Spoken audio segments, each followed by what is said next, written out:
Olá, sejam bem-vindos a mais um Diálogos em Música, projeto de extensão que eu realizo pela Embap Unespar. Hoje eu tenho a satisfação, a alegria, o privilégio de receber meu velho amigo, Michael Morelli, saxofonista de São Paulo.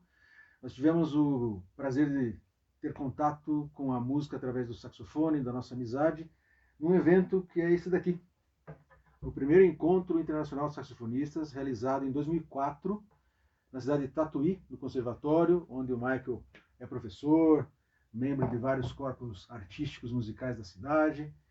E ele vai contar um pouco da trajetória dele hoje para nós aqui, na Embap. E vamos falar sobre música e saxofone. Michael, seja muito bem-vindo. Rodrigo, é um prazer estar aqui, sabe da nossa amizade, o quanto eu admiro você como pessoa e como músico, então estar aqui conversando com você é um prazer realmente. Obrigado, Fico agradecido. Michael. Eu que agradeço. Michael, queria saber, assim, conta pra gente a tua trajetória com o saxofone. Como é que começou isso? Bom, eu nasci numa família de não músicos, então eu não tive assim a oportunidade de ter o contato com o instrumento já desde pequeno, mas eu nasci músico, porque desde pequeno eu queria cantar, eu queria tocar algum instrumento, ainda não tinha uma definição. Então eu nasci, então minha mãe sabia disso, meu pai sabia, e na primeira oportunidade eu fui estudar violão, mas isso eu já tinha 10 anos, não tão novo. Mas a região que eu moro ali de Araras e todas as cidades em torno é muito forte em bandas de coreto. E o meu padrinho meu padrinho religioso, né? Ele tocava numa dessas bandas de coreto e me levou para assistir. Eu me encantei diretamente pelo saxofone. Foi o primeiro que eu me encantei. E nessa eu passei pela fase de realmente começar a aprender música dentro das bandas de coreto. Só que não tinha um saxofone dentro da banda disponível, principalmente naquela época, não vamos falar de datas assim, que a gente descobre as idades, mas naquela época não era tão acessível ter um instrumento, ter um contato. Então eu passei por vários instrumentos até chegar no saxofone. Quais foram? Desde percussão, fui para tentar me enganar, falar assim, você quer tocar saxofone? Então vamos passar para você para o sax Genes, famosa sax de harmonia, a Chiquinha, que vem da família do Adolfo Sax, mas não tem nada a ver com o saxofone. Então tentaram me enganar, eu fui pro sax Genes, aí depois eu fui tocar trombone de pisto, fui para trompete, e aí sim passei pro saxofone, mas... Quanto tempo essa caminhada até chegar no saxofone? Em torno assim de uns 2 a 3 anos, mais ou menos. E eu só consegui no saxofone porque devolveram um instrumento para a banda. É um instrumento bem velho. Até teve uma época atrás que eu contei essa história no meu Facebook, porque é bem interessante. Eu queria tocar o instrumento e não tinha. Aí chegou esse instrumento e era um instrumento bem detonado. Tanto que ele não tinha chave do dó sustenido grave, do sol sustenido. Eu não tinha professor, mas fui aprendendo, perguntando para um, tudo para outro, aí aprendendo a tocar instrumento. E para tocar essas notas eu passei fita para elas não atrapalharem para conseguir tocar. Então eu não tocava essas notas quando apareciam. Mas também não tocava tanto essas tonalidades que usavam essas notas na situação que eu estava. Então toquei um bom, assim, comecei a aprender com tenor, com essas fitas aí tampando as chaves. E aí nessa, meus pais viram que realmente era o que eu queria, o instrumento que eu gostava, se desdobraram para conseguir me dar um instrumento. Eu ganhei um saxofone alto da Galaço. E assim, foi num Natal, eu estava acho que 13 para 14 anos, eu não lembro a idade exata. E aí ficou muito marcado porque meus pais entregaram, minha mãe perguntou, e aí, gostou do presente do Papai Noel, sabe? Aquela coisa. Falou, você não acredita em Papai Noel? Eu falei, não, agora eu acredito em Papai Noel. Com essa idade eu comecei a aprender, comecei a acreditar em Papai Noel. E aí comecei a realmente a tentar o máximo possível estar envolvido com o instrumento. Só que não tinha professor, porque a região ali era mais difícil e às vezes até existia algum professor na cidade, mas você não sabe, né? Não é igual hoje que você consegue procurar no Google, da época de antes da internet. Sim. Então, dentro da banda a gente ia trocando informações, aprendia um pouco, aprendia errado, muita coisa mesmo, assim, até, mas tocava daquele jeito. Aí, com 15 anos, eu decidi que eu ia fazer isso da minha vida, que eu ia procurar um professor realmente, que eu queria tocar bem. Encontrei um bom professor em Araras, na minha cidade mesmo, conversando com um monte de gente até descobrir, porque Araras sempre teve uma banda boa. Olha. Uma corporação que tem várias premiações. Então eu assistia bastante, aí conversa com um, até que descobre que um músico da banda é professor também. E aí eu fui fazer aula com ele, o Márcio Meliski, então. Foi ele que me ensinou toda a base, tudo corretamente, me colocou no lugar, falou, agora você vai tocar o instrumento. E passei 3 anos estudando com ele, dos 15 aos 17. Ele falou, agora você pode tentar entrar no Conservatório de Tatuí. Ouvia falar do conservatório, e o Conservatório de Tatuí, todo mundo falava que é legal, estudar lá, é o melhor da América Latina. Não imaginava o que era, né? Sabe? Fica aquela imagem na cabeça, todo mundo falando. E aí eu fui fazer o teste com 17 anos no conservatório. Passei de lá para cá, mudei um pouco minha vida, porque até então eu queria tocar música popular. Eu já fazia muitos bailes, eu tocava com muitas bandas. Então já tinha uma carreira assim, digamos, financeira funcionando já com 18 anos, porque eu tocava muito. Passava semanas viajando, tocando com bandas de baile. Então eu queria tocar isso, queria fazer esse tipo de música, era o que eu tinha acesso. E aí eu fui para o conservatório, sem saber muito bem o que era, como funcionava, só ouvia falar que, bem, e tinha exatamente essa colocação, tinha os 2 cursos, de música popular e música erudita. Mas o curso de música popular era o que te ensinava a base. Então, de certa forma, correto, mas você tinha que fazer o curso de música erudita e aí depois passar para a música popular, porque você ia aprender a tocar o instrumento em música erudita, depois você ia aprender a improvisar e as linguagens na música popular. Então hoje a gente sabe que o curso lá funciona naturalmente, música popular, mas era isso que eu sabia. Então eu fui para fazer o curso de música erudita pensando nessa questão. E assim, foi uma mudança drástica na minha vida, porque no primeiro mês assim, que eu estava lá começando a estudar, foi onde eu comecei a ver os alunos tocando os concertos, o pessoal que já estava mais se formando. E calhou de vir o Deio na mesma época, que ele já vinha bastante para Tatuí, e ele veio logo depois que eu entrei, então eu vi o Deio tocando. O Deio Underwood. Isso, o Deio Underwood. E fazendo os concertos, solando na frente da banda, da orquestra. Eu falei, nossa, é isso aí que eu quero fazer para minha vida. Aí eu mudei assim, em um mês, falei, larguei tudo. Falei, não vou mais tocar música popular, vou tocar música erudita. Vou ser concertista, igual o Deio. E aí, nessa, a gente não tinha ainda CDs, nada disso. Você começa a ganhar uma gravação de uso no fita cassete, e começa a descobrir outros concertistas também. Então, mudei assim, 1 mês, 2 meses de aula no conservatório, mudei minha vida toda.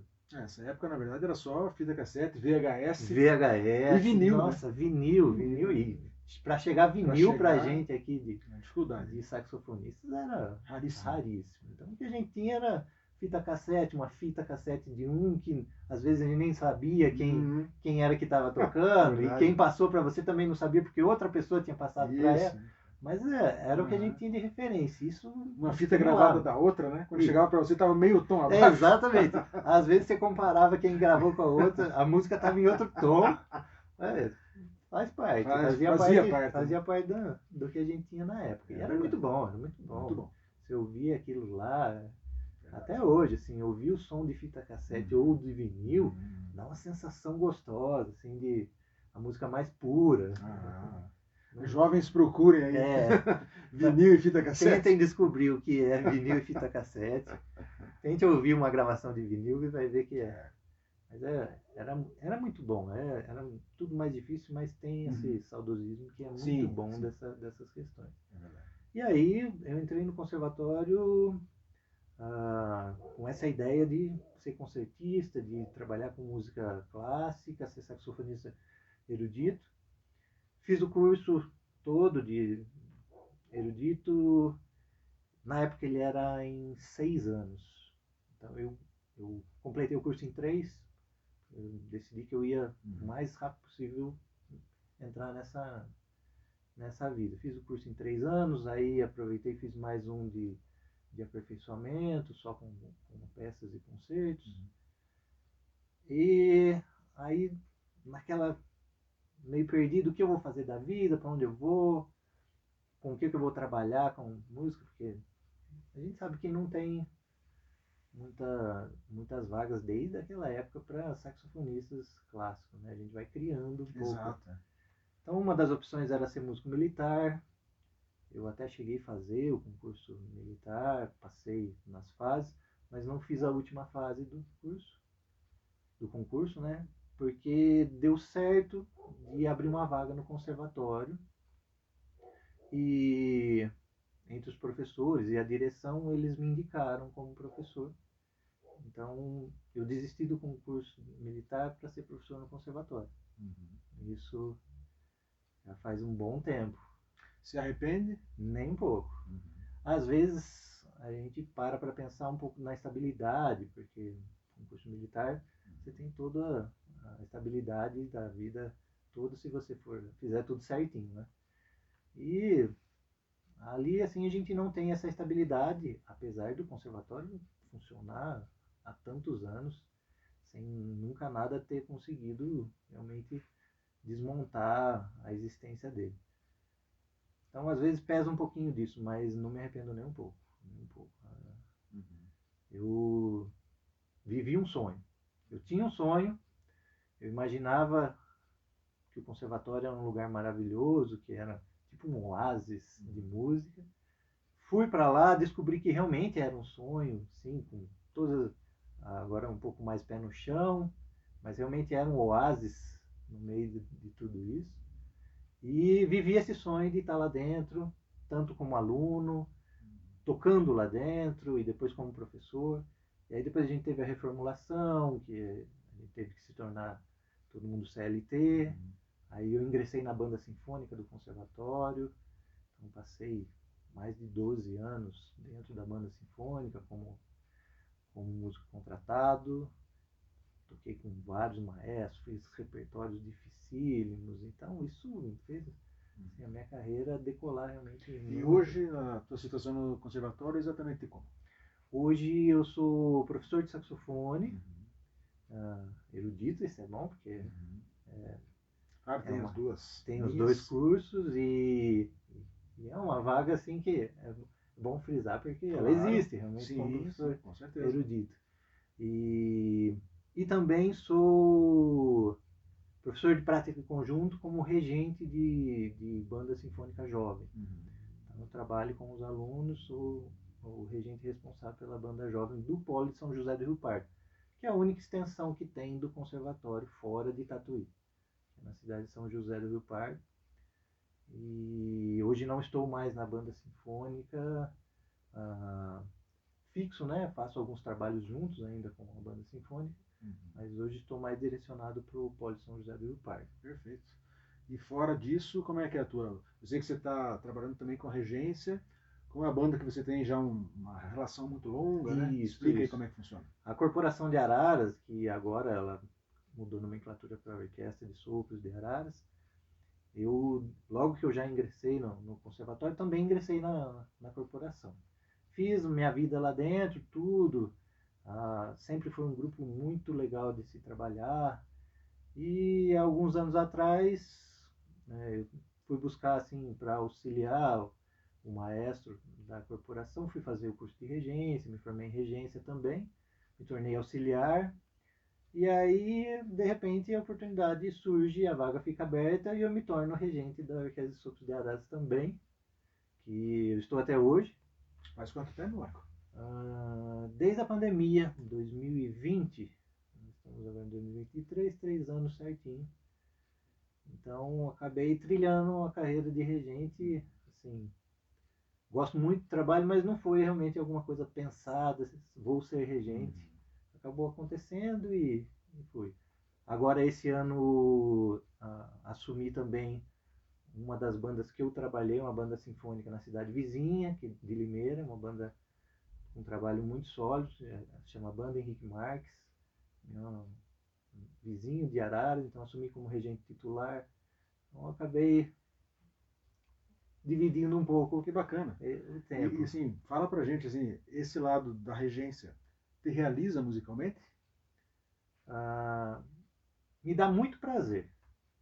Na verdade, me estimula mais a colocar as minhas ideias, como eu penso musicalmente, tudo que é a bagagem que vem, mas eu me realizo mesmo é tocando.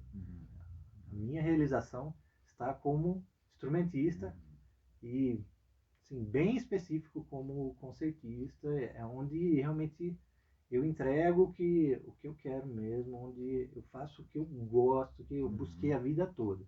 Então, eu me realizo com esses meninos aqui, ó. É eles que me dão ânimo para fazer música. Legal. A parte de regência me dá uma outra vertente, uma visão diferente. Sim, de eu poder fazer música de forma mais ampliada, contribuir mais também com os músicos, que isso que eu gosto muito também, sabe? Poder influenciar ou ser influenciado por eles. Então, me dá muito prazer, mas o que assim me dá aquela adrenalina, aquele gosto de fazer mesmo é tocando o saxofone. Não consegui fugir dessa parte aí, mesmo caminhando para outro lado. Bacana, bacana. E, Michael, a gente teve uma colaboração que eu me orgulho muito, fico muito feliz, satisfeito cada vez que eu lembro, que eu vejo o resultado da colaboração também, que é, a gente fez a gravação do CD do seu quarteto de saxofones, junto com o Giancarlo, o Rafael, o Jonathan, que é o Sax Brasil, né? Isso. E eu tive a honra de fazer a direção de gravação, né, no estúdio, e foi um trabalho muito bacana. Eu queria que você explicasse pra gente não só o CD, mas como o trabalho com o grupo, com os nossos amigos, como é que foi, como é que está. O grupo em si, o Sax Brasil, ele surgiu por essa proximidade nossa dentro do conservatório, dentro da banda sinfônica principalmente, né? Como o naipe da banda sinfônica. E é um trabalho assim, fantástico de fazer, porque são músicos excepcionais, saxofonistas, né? Excepcionais, todos eles. Então é muito bom tocar junto com eles. E as ideias batem também, porque entre a gente consegue sempre se projetar e ver realmente como trabalhar em prol do quarteto. Então a gente passou 10 anos fazendo isso e a gente foi comemorar os 10 anos gravando um CD só de música brasileira, de compositores brasileiros. E não é porque você está aqui, não, mas foi unânime entre a gente que a gente precisava de alguém para estar acompanhando o trabalho na hora da gravação, que realmente soubesse o que a gente está buscando. E foi unânime o seu nome. Então, obrigado. É uma honra para mim. Para a gente também, porque assim como amizade, a gente tem como grupo um respeito pela sua carreira e tudo que você fez. Então, isso influenciou também no que a gente queria fazer pelo CD e tudo. Então, acho que foi a melhor parceria que a gente podia ter feito naquele momento. Tanto que o CD está aí, para quem quiser, Sax Brasil, só procurar Quarteto Sax Brasil, tem no Spotify, fala com a gente, tem nas redes sociais, a gente tem o CD para vender. Então, ainda tem CD para vender? Ainda tem CD, se quem quiser. Opa! Então, é um trabalho que a gente se orgulha muito, é gostoso de ouvir. Maravilhoso. Compositores brasileiros. Sim, então, e tem a sua contribuição lá, porque você fez parte disso com a gente. Foi uma grande satisfação participar, cara. Gravação, assim, guardo uma recordação fantástica da nossa parceria. A gente tem muito a agradecer a sua participação lá. Eu que agradeço. Foi intenso, né? Foi. Porque gravar a obra... É bom a gente explicar que a gente gravou assim, 100%. A gente não fez edições de partes, não. A gente gravou as peças começo e fim, todas, os 4 tocando ao mesmo tempo, sem divisões. Então é uma loucura, é bom, mas exaustivo demais. Dias seguidos não fizemos.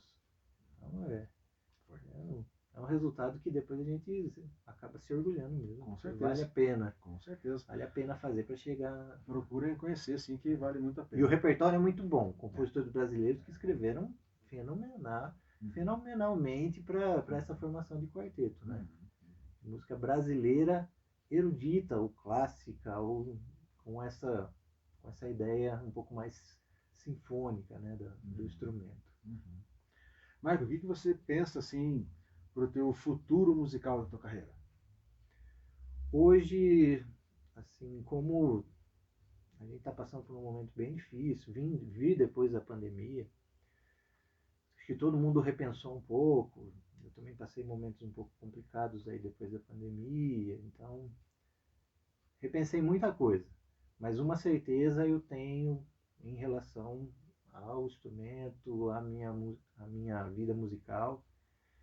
Eu quero seguir tocando, mas realmente fazer o que eu gosto de fazer, que é como concertista, solista, fazer os concertos que eu gosto, poder fazer música de câmara com tanto dentro do quarteto, que é um trabalho que eu gosto muito, assim como pianistas, que é o que me realiza. Como você fez a pergunta, é o que me realiza. Eu me realizo na hora que, sabe, aquela adrenalina tá em cima da gente o tempo todo e você só tem aquilo para pensar. O mundo acaba em volta, sabe? É isso que daqui para frente. Então, estou programando novas agendas agora, começando a organizar tanto para o segundo semestre como para o próximo ano, organizar agendas só com orquestra, banda. Então, daqui para frente, mais ênfase nisso. E a carreira de regente vem junto, porque eu quero poder compartilhar um pouco mais dessa experiência e tudo que eu fui aprendendo nesse tempo com música. Tive chance de tocar com músicos fantásticos, com grupos fantásticos, e aprender com professores bons. Então, coisas boas aconteceram para mim e eu quero poder compartilhar isso. Vamos aproveitar. Então, a regência vem nessa linha mais. E aí o que eu quero mesmo é tocar e cada vez mais. Maravilha. A gente estava lembrando aqui, até conversando em off, né? E a gente também, além de ter nos conhecido em 2004 no primeiro encontro internacional de saxofonistas de Tatuí, a gente também teve uma parceria também de um curso que eu pude ministrar junto com meu ex-professor, Daniel Benier, do Conservatório de Mulhouse, na França, que foi no ano de 2007, também no Conservatório de Tatuí, festival latino-americano, né? E onde você foi um festival grande, né? Grande, um festival longo também. Longo, né? Porque praticamente um mês de festival. Foi um mês certinho de festival, a gente tinha aulas diárias, né? Estava lá na classe de saxofones e também a gente teve muita troca, muita conversa. Exato, com você, com o Daniel também. Você me falava que lembrava com muito carinho do Daniel também, nas aulas, né? Assim como você, o Daniel foi realmente uma referência para mim de como eu toco hoje. Eu até gosto de falar sempre que a sonoridade do professor Daniel é uma das mais lindas que eu já ouvi. Me influenciou muito em como eu toco hoje, realmente. Por coincidência, até o setup é meio parecido, mas isso é coincidência, porque eu fui escolhendo com o tempo e acabei chegando no mesmo setup que ele usava. Mas ele me influenciou bastante, assim como você. Aquele curso em específico foi muito bom, porque era muito intenso. Eram aulas diárias, e a gente teve muito tempo, dois turnos. Então foram vários dias, não foi uma semana ou 15 dias, foi um mês realmente. Então tenho um carinho muito grande por ele, aprendi muito com ele, tanto com a sua participação lá, porque você trouxe toda a sua experiência junto com ele lá. Então a gente recebeu meio mastigado, né? Tudo meio mastigado. Porque ao mesmo tempo eu traduzia, né? Traduzia e já também contava como funcionava lá, como fazia durante suas aulas. Então Aí a gente tinha aula com você também, então vinha tudo muito pronto, sabe, pra gente. Então aquele festival foi muito especial, bom, né? muito. Foi um festival especial Marcou mesmo. muito e também me direcionou muito bem. E é A curioso, sonoridade, questão técnica, me direcionou muito bem o que eu ia fazer. e é curioso como você falou, né? Que hoje em dia a gente não vê mais festivais tão longos, né? Não, não. E não tão intenso, né? Você vê festivais, os alunos fazem uma aula, depois vai fazer uma aula depois de uma semana novamente. Sim. Não era a mesma coisa. A gente tinha que preparar dia após dia, tinha que ter um rendimento, ter que evoluir para realmente aproveitar a aula. Olha, foi marcante, marcante realmente. Sim. Queria que todo mundo tivesse a oportunidade de fazer festivais desse tipo. Eu tenho a impressão que não temos mais festivais tão longos. Não, né? não. Nem na Itapi, mas acho que no Brasil também não. No Brasil, não temos mais. acho que o mais longo talvez seja o de Campos, de Jordão, né? Que a gente nem tem saxofone, infelizmente, dentro de Campos de Jordão. Mas acho que também nenhum outro chega a tanto tempo assim. Creio que não. Posso estar enganado, lógico. Posso estar enganado, sim, mas eu também. não me recordo de nada assim. É verdade. Eu tenho muito carinho por ele. E, Michael, deixa eu te perguntar assim, você, o que se diria uma palavra para quem está estudando saxofone, os jovens, aqueles que estão começando, mas os que já começaram há algum tempo e que estão nessa trajetória, nesse caminho? Quais são as suas dicas, seus conselhos para quem está estudando? Talvez seja meio batido e meio repetitivo, mas se decidiu entrar nessa vida, é uma vida difícil. É uma vida com poucas oportunidades. Então, estude. Acho que o principal, estude. Se torne bom no que você resolveu fazer. Realmente, principalmente, estou falando mais de hoje em dia, pode ser um pouco de clichê do que se fala muito hoje nas redes sociais, mas hoje é tudo muito rápido, tem muita informação, a gente não tinha acesso, precisava brigar muito para conseguir alguma coisa, hoje não, recebe-se tudo muito fácil, então às vezes é tanta informação que se perde o que é importante no meio, e tem muita distração. Eu percebo muito, falando um pouco dos meus alunos assim, mas vendo entre os meus colegas de trabalho e relatos também de músicos mais jovens, é que hoje se estuda pouco para o que se quer fazer. Quer-se ter um resultado de nível altíssimo, mas não se vê o caminho da subida. Espera-se que em algum momento isso desperte e se torne, no nosso caso, um saxofonista de excelência de repente. Não se vê mais o passo a passo, estudar um dia após o outro, caminhando. Eu sei que tem vários estudos de técnicas de como estudar melhor, mas acho que perdeu a essência, é estudar. Não ficar buscando alternativas para que algum dia venha alguma mágica ou um curso mágico que te ensine o pulo do gato, sabe? Eu sinto isso, falta o tempo de dedicação. Parece velho falar isso, mas a gente vem de uma época que não se tinha celular, que na TV tinha 3 canais, a gente não tinha internet.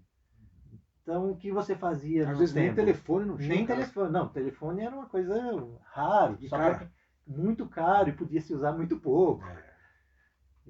Telefone celular, então, muito menos. Quem tinha era raridade. Então, o que a gente fazia no tempo? Livre, digamos assim, mas não era um tempo livre, era um tempo programado. A gente estudava. E isso tinha um resultado muito bom. Hoje, você tem tudo na mão, e aí você está estudando, e tem o celular tocando, acontecendo, e aí você pode assistir um vídeo no YouTube, que é super legal, mas não naquele momento, sabe? A televisão tem 250 canais, cada um com coisas diferentes. Então, eu sinto que se estuda muito pouco, mas se quer um resultado de excelência. Então, foque nisso, porque tem estudos que dizem de tempos de horas, que o ideal é estudar 4 horas, o ideal é estudar 6 horas, o ideal é estudar 8. eu entendo que isso depende muito de cada um, depende do que você está buscando. Então, alguém fala que o ideal é estudar 2 horas, todo mundo leva como regra. Todo mundo vai ficar bom estudando 2 horas. Mas você quer ser um concertista, um grande violinista, por exemplo, tocar os maiores concertos. Em 2 horas você não consegue nem ler um concerto, por exemplo, que tem 40 minutos de duração. Então as coisas se misturaram muito e viram regra. Então, falei tudo isso para falar que hoje eu acho que o que se precisa para se tornar um músico melhor é estudar, realmente estudar. É o principal. Acho que ficou bem explicado. Rodei bastante, mas é porque não, mas tem muita coisa acontecendo ao Sim, mesmo mas tempo hoje em dia. faz muito sentido. E assim, para a gente encerrar, eu queria que você listasse aí para mim 5 obras que você considera importantes para o saxofone no repertório brasileiro e 5 no repertório internacional. Nossa, Debate pronto. Essa é pegadinha, porque tem que pensar e já responder e lembrar. Lembra aí, vai falando. Um brasileiro, Vila Lobos, sempre fantasia de Vila Lobos. O Nhatali é muito importante estar no repertório, concertino. Concertino Nhatali. Brasiliana também? Brasiliana, sim, principalmente para sax tenor. Pouco material para sax tenor. E peças com piano, como o Ronaldo Miranda. Mais uma. Perdi as contas. Deu 4? Canção contemporânea, solo. Sim, pensar alguma coisa que eu gosto bastante.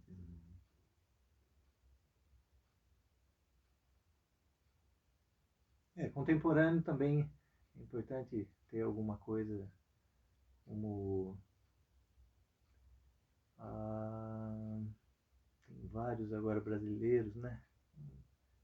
Liduíno, peças do Liduíno contemporâneas, do Henrique Tombeiro. Então, acho que assim, é bom que a produção está crescendo. Sim.